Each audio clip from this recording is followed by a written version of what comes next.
وابتلوا الیتامی حتی اذا بلغوا النکاح، اور یتیموں کی دیکھ بھال کرتے رہو، جانچ پرکھ کرتے رہو، دیکھتے رہو کہ ان کے اندر کبھی شعور پیدا ہو گیا یا نہیں۔ فإن آنستم منہم رشدا،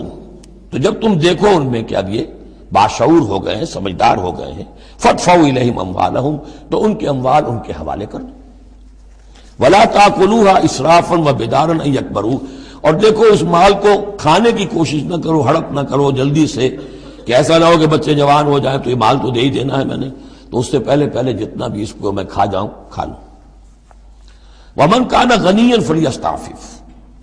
اگر کوئی جو ولی ہے یتیم کا وہ غنی ہے، اللہ نے اسے خود دے رکھا ہے، کشائش ہے اس کے پاس، تو پھر اسے یتیم کے مال میں سے کچھ بھی لینے کا حق نہیں ہے،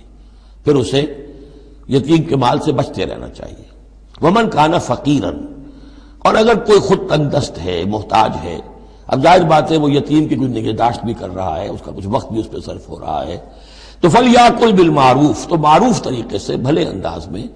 جو کہ معقول انداز ہو، اس میں سے اگر وہ یتیم کے مال میں سے کچھ کھا بھی لے تو کوئی حرج نہیں ہے۔ اسلام کی تعلیم بڑی فطری ہے، اس کے اندر وہ بندشیں نہیں ہیں کہ جو ان نیچرل ہوں، جن پر عمل کرنا ناممکن ہو جائے۔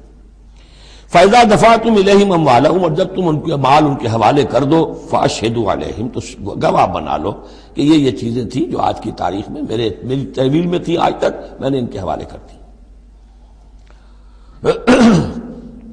وَكَفَى بِاللَّهِ حَسِيبًا، باقی اللہ تعالیٰ کافی ہے حساب لینے کے لیے،